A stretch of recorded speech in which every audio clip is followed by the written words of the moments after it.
कुछ घर के कामकाज भी करना पड़ता है। हमने रेत लोड करके लाया है।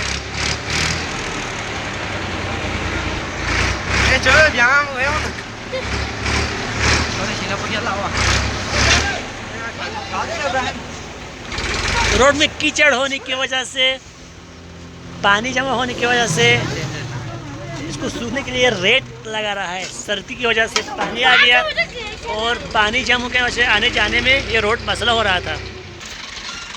गीली रोड पानी लगा, देखो ये रोड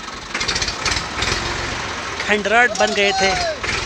खंडरा पानी आने की वजह से और चलने में मुश्किलात हो रहा था लोगों को। यह है ट्रॉली।